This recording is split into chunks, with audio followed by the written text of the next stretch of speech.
નમસ્કાર મિત્રો, સ્વાગત છે તમારું અમારી YouTube ચેનલમાં। તો મિત્રો, એસએસસી એટલે કે સ્ટાફ સિલેક્શન કમિશન દ્વારા સબ ઇન્સ્પેક્ટરની પોસ્ટ પર ભરતી જાહેર કરવામાં આવેલી છે। તો આ ભરતી વિશે આપણે તમામ માહિતી આજના વિડીયોમાં મેળવી લઈએ। તે પહેલા વિડીયો ગમે તો લાઈક અને શેર કરી દેજો, ચેનલમાં નવા હોય તો ચેનલને સબસ્ક્રાઇબ કરી દેજો। તો ચાલો મિત્રો, વિડીયોની શરૂઆત કરીએ।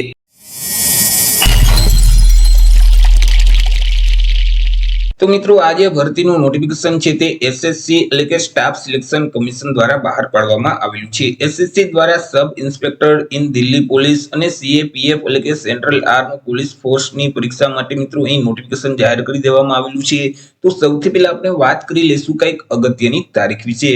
મિત્રો, આ જે ભરતી છે તેમાં જો તમારે અરજી કરવી હોય તો ઓનલાઈન અરજી ફોર્મ ભરવાનું રહેશે। ઓનલાઈન અરજી ફોર્મ ઓલરેડી શરૂ કરી દેવામાં આવેલા છે।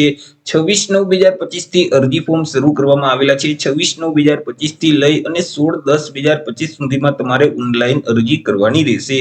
મિત્રો, અહીં ઓનલાઈન અરજી ફોર્મ એસએસસી ની ઓફિશિયલ જે વેબસાઇટ છે ssc.gov.in તે વેબસાઇટ ઉપર જઈ અને 16/10/2025 સુધીમાં ઓનલાઈન અરજી કરવાની રહેશે। તે સિવાય મિત્રો, અહીં જે પરીક્ષા ફી છે, અરજી ફી છે તે પણ તમારે ઓનલાઈન જ ભરવાની રહેશે। 17/10/2025 સુધી તમે ઓનલાઈન અરજી ફી ભરી શકશો। મિત્રો, ફોર્મ ભરતી વખતે જો કોઈ પણ પ્રકારની ભૂલ થઈ હોય અને તમે તેમાં સુધારો કરવા માંગતા હોય તો તમે પેમેન્ટ કરી અને તમે જે અરજી ફોર્મ ભરેલ છે તેમાં સુધારો કરી શકશો। અહીં મિત્રો, બે વખત તમે ફોર્મમાં સુધારો કરી શકશો। પહેલી વખત જો તમારે ફોર્મમાં સુધારો કરવો હોય તો ₹200 ભરી અને તમે સુધારો કરી શકશો, અને જો બીજી વખત તમારે ફોર્મમાં સુધારો કરવો હોય તો ત્યારે મિત્રો ₹500 ફી ભરી અને તમે તમારા ફોર્મમાં સુધારો કરી શકશો। આ જે ફોર્મમાં સુધારો કરવાની જે તારીખ છે તે 24/10/2025 થી લઈ અને 26/10/2025 સુધી તમે તમારા ફોર્મમાં સુધારો કરી શકશો। તે સિવાય અહીં મિત્રો સૌથી પહેલા તો તમામ ઉમેદવારની એક કોમ્પ્યુટર બેઝ પરીક્ષા લેવામાં આવશે, અને આ પરીક્ષાનું આયોજન છે તે અંદાજે નવેમ્બર અથવા તો ડિસેમ્બર 2025 કરવામાં આવશે। વાત કરી લઈએ પે સ્કેલ એટલે કે પગાર ધોરણ વિશે કે ઉમેદવારોને કયા પગાર ધોરણ મુજબ પગાર આપવામાં આવશે। તો અહીં મિત્રો જે sub inspector general duty CAPF ની પોસ્ટ છે, તે સિવાય મિત્રો દિલ્હી પોલીસમાં જે સબ ઇન્સ્પેક્ટર એક્ઝિક્યુટિવની પોસ્ટ છે, તો આ બંને પોસ્ટ માટે ઉમેદવારોને પે મેટ્રિક લેવલ 6 મુજબ પગાર છે તે મળવાપાત્ર થશે। એટલે કે ₹35,400 થી લઈ 1,12,400 નું જે પગાર ધોરણ છે તે મુજબ ઉમેદવારોને પગાર આપવામાં આવશે। ચર્ચા કરી લઈએ મિત્રો જગ્યા વિશે કે કુલ કેટલી જગ્યા છે અને કેટેગરી મુજબ કેટલી જગ્યા રહેશે। તો કે મિત્રો કુલ 3073 જેટલી જગ્યા પર આ ભરતી જાહેર કરવામાં આવેલી છે। આ જે 3073 જગ્યા છે તેમાંથી જે દિલ્હી પોલીસ માટે સબ ઇન્સ્પેક્ટર એક્ઝિક્યુટિવની પોસ્ટ છે તેમાં કુલ 212 જેટલી જગ્યા છે। આ 212 જગ્યામાંથી પુરુષ ઉમેદવાર માટે 142 જેટલી જગ્યા રહેશે, જ્યારે મહિલા ઉમેદવાર માટે 70 જેટલી જગ્યા છે। વાત કરી લઈએ સીએપીએફ એટલે કે સેન્ટ્રલ આર્મ પોલીસ ફોર્સમાં જે સબ ઇન્સ્પેક્ટર જનરલ ડ્યુટીની પોસ્ટ છે તેના વિશે, તો કે તેમાં મિત્રો કુલ 2861 જેટલી જગ્યા પર આ ભરતી જાહેર કરવામાં આવેલી છે। આ જે 2861 જગ્યા છે તેમાંથી પુરુષ ઉમેદવાર માટે 2651 જગ્યા, જ્યારે મહિલા ઉમેદવાર માટે 210 જેટલી જગ્યા છે। મિત્રો, તેમાં સીઆરપીએફ એટલે કે સેન્ટ્રલ રિઝર્વ પોલીસ ફોર્સ છે તો તેમાં 1029 જેટલી જગ્યા છે। બોર્ડર સિક્યુરિટી ફોર્સમાં 223 જેટલી જગ્યા છે। ઇન્ડો તિબેટિયન બોર્ડર પોલીસ ફોર્સમાં પણ 233 જેટલી જગ્યા છે। સેન્ટ્રલ ઇન્ડસ્ટ્રીયલ સિક્યુરિટી ફોર્સ છે તો તેમાં 1294 જેટલી જગ્યા છે, અને સીમા સશસ્ત્ર બલમાં 82 જેટલી જગ્યા છે। આવી રીતે જે સેન્ટ્રલ આર્મ પોલીસ ફોર્સમાં જે સબ ઇન્સ્પેક્ટર જનરલ ડ્યુટીની પોસ્ટ છે તો તેમાં કુલ 2861 જેટલી જગ્યા છે। વાત કરી લઈએ એજ લિમિટ એટલે કે વયમર્યાદા વિશે। અરજી ફોર્મ ભરવા માટે ઉમેદવારની ઉંમર કેટલી હોવી જોઈએ? તો કે અહીં મિત્રો ઉમેદવારોએ 1/8/2025 ને ધ્યાનમાં રાખી પોતાની ઉંમરની ગણતરી કરવાની રહેશે। 1/8/2025 ના રોજ ઉમેદવારની ઉંમર છે તે ઓછામાં ઓછી 20 વર્ષ અને વધુમાં વધુ 25 વર્ષની હોવી જોઈએ। જો આપણે જન્મ તારીખને ધ્યાનમાં લઈએ તો ઉમેદવારનો જે જન્મ છે તે 2/8/2000 થી લઈ અને 1/8/2005 ની વચ્ચે થયેલ હોવો જોઈએ। પરંતુ અહીં જે અનામત વર્ગના ઉમેદવાર છે તેઓને સરકારશ્રીના નિયમ અનુસાર ઉંમરમાં છૂટછાટ આપવામાં આવશે। જેમ કે એસસી અને એસટી કેટેગરીના જે ઉમેદવાર છે તેઓને 5 વર્ષની ઉંમરમાં છૂટછાટ મળવાપાત્ર થશે। ઓબીસી કેટેગરીના જે ઉમેદવાર છે તેઓને 3 વર્ષની ઉંમરમાં છૂટછાટ આપવામાં આવશે। માજી સૈનિક છે તો તેઓએ જે સંરક્ષણ સેવા બજાવેલ છે તે ઉપરાંત 3 વર્ષની છૂટછાટ આપવામાં આવશે। તે સિવાય બાકી જે તમામ ઉમેદવાર છે તો તેઓએ 1/8/2025 ને ધ્યાનમાં રાખી તેમની ઉંમર ઓછામાં ઓછી 20 વર્ષ અને વધુમાં વધુ 25 વર્ષની હોવી જોઈએ। વાત કરી લઈએ શૈક્ષણિક લાયકાત એટલે કે એજ્યુકેશન ક્વોલિફિકેશન વિશે કે અરજી ફોર્મ ભરવા માટે ઉમેદવારની શૈક્ષણિક લાયકાત કેટલી હોવી જોઈએ? તો કે ઉમેદવારોએ કોઈ પણ સરકાર માન્ય યુનિવર્સિટીમાંથી કોઈ પણ વિદ્યાશાખામાંથી સ્નાતક એટલે કે બેચલરની ડિગ્રી છે તે પાસ કરેલ હોવી જોઈએ। અથવા તો તે સમકક્ષની પરીક્ષા પાસ કરેલ હોવી જોઈએ। જે ઉમેદવારોએ સ્નાતકની પરીક્ષા પાસ કરેલ છે તે ઉમેદવાર આ ભરતીમાં અરજી ફોર્મ ભરી શકશે।